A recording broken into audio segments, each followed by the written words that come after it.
না গো একটু বড়। রাধে রাধে বন্ধুরা, সুপ্রভাত। কেমন আছো সবাই? আশা করছি সবাই ভালো আছো। আমরা কিন্তু খুব ভালো আছি। আজ সকাল সকাল ঘুম ভেঙে গেছে, কারণ আজ হচ্ছে আমার মামার বাড়ির সেই বিশেষ কালী পুজো, যেটা দেখার জন্য আমরা বছর বছর প্রত্যেকটা মানুষ প্রবল আগ্রহে অপেক্ষা করি। তাই সকালে উঠেই প্রথমে মাকে দর্শন করে চলে এলাম। তারপরে এখানে সবার এখন রান্নার তোড়জোড়, কারণ আজ থেকেই বাকি সমস্ত কুটুমজন আসা শুরু হয়ে যাবে। তাই এদিকে মা মামিমাদের সবজিগুলো সব কেটে দিচ্ছে। উনুন এদিকে হাঁড়িও বসে গেছে, এটাতে ভাত হবে। আর এখন মাকে চোখ টোক এঁকে দেওয়া হলো। বাকি সাজটা কমপ্লিট হবে ওই শেডটা থেকে বাইরের দিকে বের করে এনে। তারপর তোমাদেরকে দেখাবো যে মাকে কত সুন্দরভাবে সাজাচ্ছে, আর ফাইনাল লুকটা কেমন লাগে তোমরা তখন দেখতে পাবে। এখন যা দেখছো এরপরে রূপটা একদম চেঞ্জ হয়ে যাবে। মানে এত সুন্দর লাগে দেখতে মাকে যখন পুরোপুরি সাজিয়ে দেওয়া হয়। একে একে কিন্তু সবাই এবার পুজো দিতেও আসছে। আর এই যে মেহেন্দিটা দেখতে পাচ্ছ, এটা আমি আমার একটা মামার মেয়ের হাতে তৈরি করে দিয়েছি। আর এখন বহুরূপীও চলে এসছে।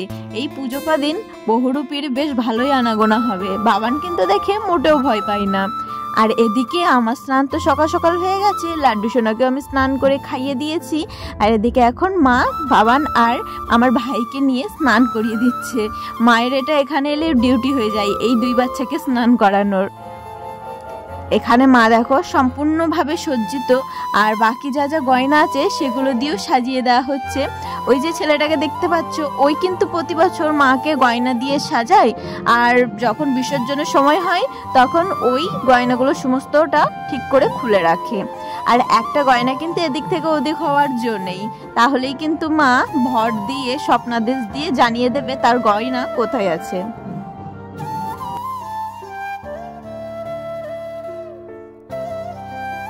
আর চারিদিকে দেখো প্রচুর দোকানপত্র চলে এসছে। এগুলো ওই যতক্ষণ পুজো হবে ততক্ষণ পর্যন্ত থাকবে। আর যে বড় দোকানগুলো বসেছে, মানে যারা চাঁদা দেবে, টাকা দেবে, তারা পুজোর 4-5 দিনই কিন্তু থাকতে পারবে।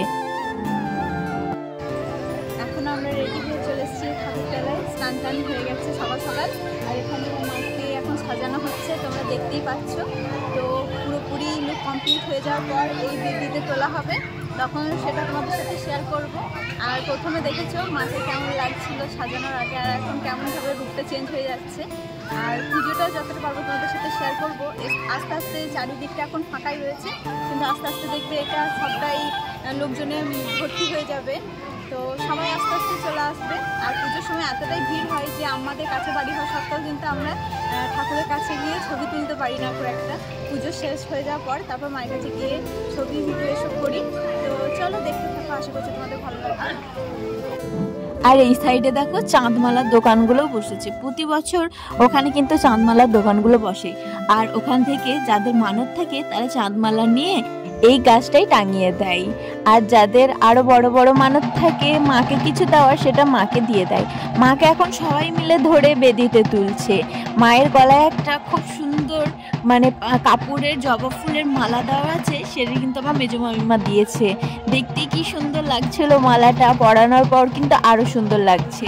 দেখো কত লোকজন মিলে একসাথে মাকে এখানে তুলছে।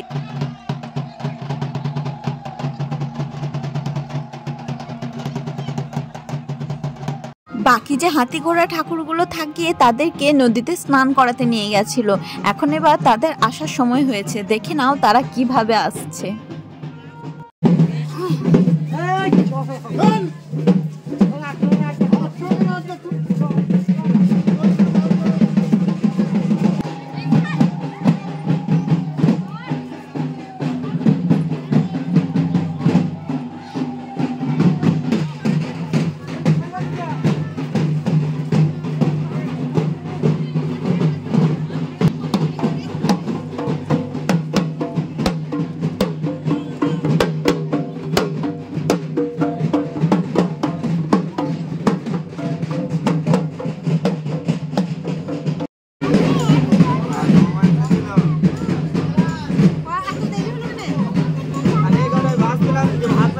এখন বিকেলবেলা আমরা কিন্তু সবাই রেডি হয়ে চলে এসেছি, আর আমাদেরকে কেমন লাগছে সেটাও দেখাচ্ছি।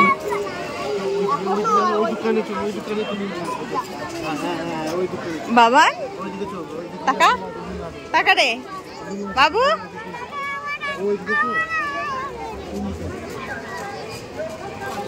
এখন শীতকাল বলে খুব তাড়াতাড়ি সন্ধে নেমে যাচ্ছে। দেখো চারিদিকে কিন্তু মেলাতে লোকজন আসতে শুরু করে দিয়েছে। আর আমাদের এইদিকে জায়গাটা বেশ বড় হয়েছে, মামার বাড়ির জায়গা এগুলো আমাদের সব, তার জন্য মানে লোকজনগুলো বেশ ভালোভাবে দেখতে পাচ্ছে ছড়িয়ে ছিটিয়ে। আগে আরও একটু গ্যাঞ্জাম হতো, এখন আর সেই গ্যাঞ্জামটা হবে না। আর এই যে এখানে আমি রেডি হয়ে গেছি, আর আমি এই যে শাড়িটা পরেছি এটা এবছর আমি দিদাকে দিয়েছি দুর্গাপুজোতে, তাই ভাবলাম দিদাকে যখন দিয়েছি শাড়িটা আমি একবার পরেই নি। আর এদিকে সব দিদারা আছে আর বাকি মামিমারাও সব সেজে গুজে চলে এসছে, এই যে মাও সেজে নিয়েছে এখানে। তারপরে চারিদিকটা ঘুরিয়ে দেখিয়ে দিচ্ছি। আর মায়ের পুজো কিন্তু ওখানে অনেকক্ষণ আগেই শুরু হয়ে গেছে। কি নিয়ে এসছো? এবিসিডি কে কিনে দিয়েছে গো? কে কিনে দিয়েছে? শ্রদ্ধা ধসি দিয়ে চলে এলি শ্রদ্ধাকে। ও ইয়ে গুলো কিউব গুলো তুমিও নিয়েছো? কিউব কিউব এনেছো? ওকে দেখি ওকে দেখি। হ্যাঁ হ্যাঁ আইটা এমনি উল্টো করে করেছে তাই। মেলার মধ্যে প্রচুর খাবারের দোকান এসছে, আর এদিকে একটা মোমোর দোকানও এসছে। তো বাবান যখন দেখেছি এখানে মোমো বিক্রি করছে, ও তো একদম লাফাতে লাফাতে চলে এসছে মোমো খাবো বলে। আর মামার ছেলেটা আর একটু পরেই আসছে, তো ওদেরকে এখানে খাইয়ে নেবো, তাহলে সন্ধ্যে আর ঘরে গিয়ে কিছু টিফিন করাতে হবে না। কারণ পুজো হতে সেই সন্ধ্যে 7টা মতো বাজবে, ততক্ষণ প্রায় আমরা এখানেই থাকবো।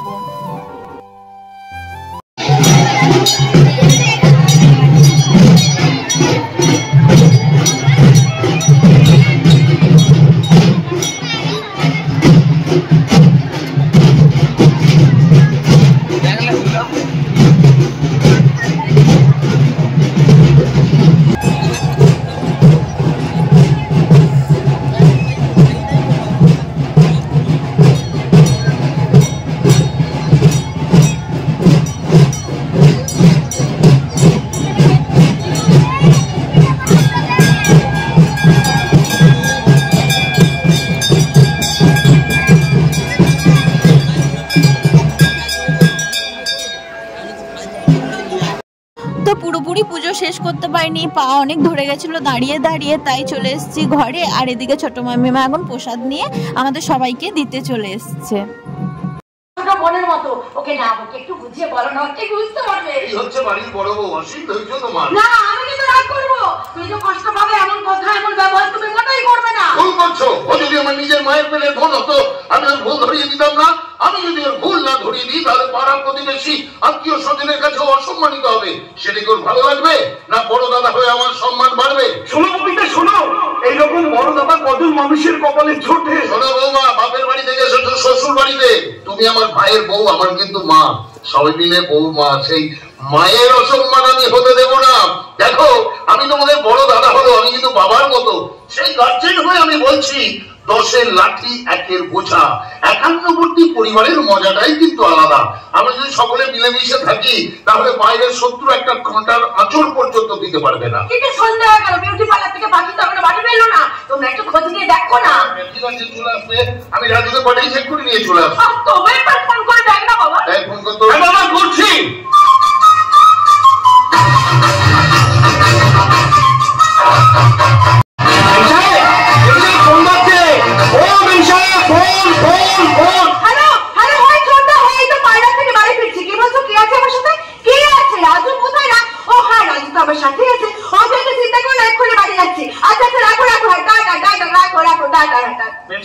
আপনাকে যা সুন্দর সাজিয়েছি না, যেন মনে হচ্ছে একবারে সিনেমার নায়িকা। তুমি তো যাত্রা নায়ক, তোমার নায়িকাকে পার্মানেন্ট কোন নায়িকা যাত্রা হয় না মেম সাহেব।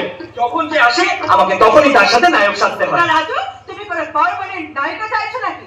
আমার জীবনে কি পার্মানেন্ট নায়িকা হবে বলুন?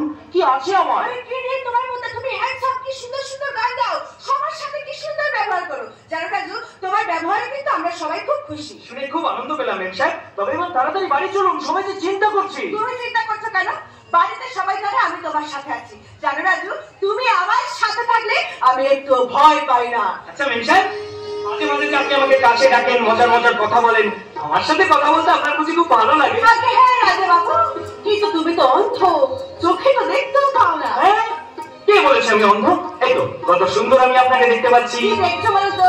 একটা স্বর্গের পরী যেন ওই আকাশে উড়ে বেড়াচ্ছে। তো আজকে স্বর্গের পরীর জন্মদিন, তুমি আমার জন্মদিনে আমাকে একটু উপহার দেবে রাজা বাবু? আমাদের এই পুজো উপলক্ষে 4 দিন ব্যাপী সুন্দর অনুষ্ঠানের আয়োজন করা হয়। তাই আজকে প্রথম দিনে হচ্ছে যাত্রা। তো বরদার সংসার বলেই যাত্রাটার নাম। তো এটাই এখন হচ্ছিল তোমাদের সাথে, ওই জন্য একটু শেয়ারও করে দিলাম। পুরো যাত্রাটা দেখলাম না, কারণ আমার আজকে প্রচণ্ড ঘুম পাচ্ছে। বাবানকে ঘুম পাড়িয়ে গেছি, এবার আমিও এসে ঘুমিয়ে পড়বো। তো চলো আজকের মতো ভিডিওটা এখানেই শেষ করছি। যদি তোমাদের ভালো লেগে থাকে তাহলে অবশ্যই লাইক কমেন্ট শেয়ার করো, আর নতুন কেউ এলে আমার চ্যানেলটা প্লিজ সাবস্ক্রাইব করে দিও। দেখা হচ্ছে নেক্সট ভিডিও নিয়ে। ততক্ষণ তোমরা ভালো থেকো, সুস্থ থেকো, আর আমার চ্যানেলটা প্লিজ সাবস্ক্রাইব করে নিও। ভালো ভালো আরো অনেক ভিডিও আসছে। তো চলো টাটা, রাধে রাধে।